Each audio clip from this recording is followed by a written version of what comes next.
The Princess and the Vagabond. In a time long ago, within a kingdom of sprawling forests and rolling hills, a young princess named Audrey dwelled within the grand palace. Her long golden hair and eyes as blue as the summer sky, and her natural charm and wild spirit made her the loveliest and friendliest person in the kingdom. All who saw her and spoke with her were overtaken by joy, laughter, and warmth. One sunny morning, as Audrey was out exploring the woods, singing to herself, picking flowers, she was startled by the king's trusted general, Sir Alden. He invited her to join his royal expedition to the kingdom's wild borderlands. Audrey was reluctant, as she had not asked her parents for permission, but Sir Alden promised her they would see the amazing creatures that inhabited the far limits of the kingdom, and having already spoken with her parents, had received their blessing. Audrey had always wanted to venture that far out, and the beautiful creatures were something she had read about and imagined but never seen.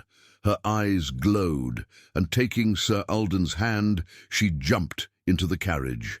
The journey took the whole day, and as she stepped out of the carriage, she gasped in horror.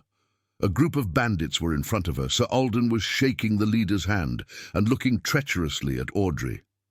"There she is," Sir Alden said. "Now pay me my due." Two bandits in the back brought forward 2 big bags full of gold coins. The eyes of Sir Alden lit up. The 2 bandits that had brought the coins to Sir Alden suddenly turned toward Audrey, grabbed her by the shoulders, and took her to their leader. "Farewell, Princess," said Sir Alden.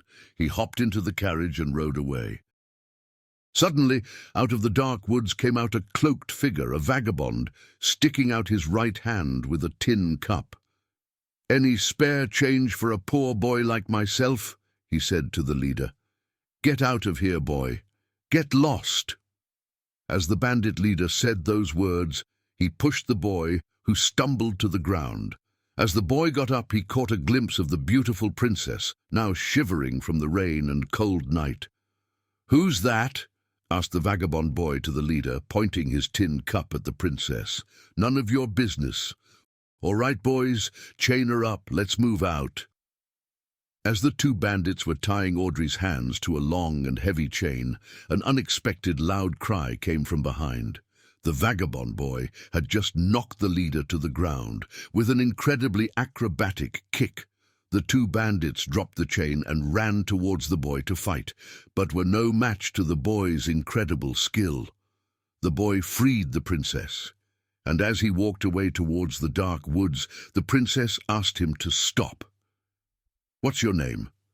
The vagabond stood still, not saying a word. "You must have a name." "Peter," the vagabond boy said. "Thank you, Peter." Peter smiled back and turned away. Audrey stopped him once again. "Do you know how to get to the palace from here?" "There's no chance you're getting there tonight. It's a 3-day walk.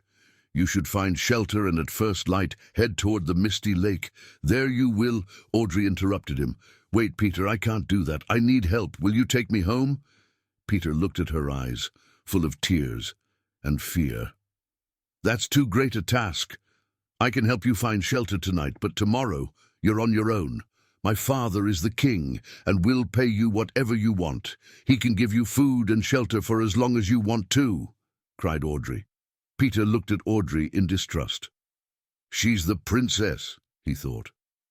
"How do I know you're the princess?" asked Peter. "This ring right here has the royal emblem." Peter walked towards Audrey and grabbed her hand, but instead of looking at the ring, he looked at her eyes. They were beautiful. Blue like the summer sky, he thought. He saw a genuine, sincere and honest look on Audrey's face. Without looking at the ring, he lay her hand down, gently, kneeled, and said, "I accept, but with one condition. I must know your name." "Audrey," replied the princess. As they continued their perilous journey, facing treacherous terrain and mythical beasts, their friendship deepened. Audrey and Peter shared stories by the campfire, laughed together, and sometimes, in the quiet of the night, they would steal glances at each other. Finally, they reached the magnificent palace, where Audrey's father, the king, was overjoyed to see his daughter return safely. As promised, he offered Peter a heavy bag of gold. However, to the surprise of everyone, Peter refused. "I appreciate your offer, Your Highness, but I have found something more valuable than gold on this journey," Peter said. The king, perceptive and understanding, smiled. "If you've found something more precious than gold, then you are welcome to stay. I will make you a squire." Peter accepted the offer, and a royal banquet was thrown to celebrate the princess's safe return. And so, the story of Princess Audrey and the now Squire Peter commenced, with many adventures and trials still ahead. This is the end of the story, for now.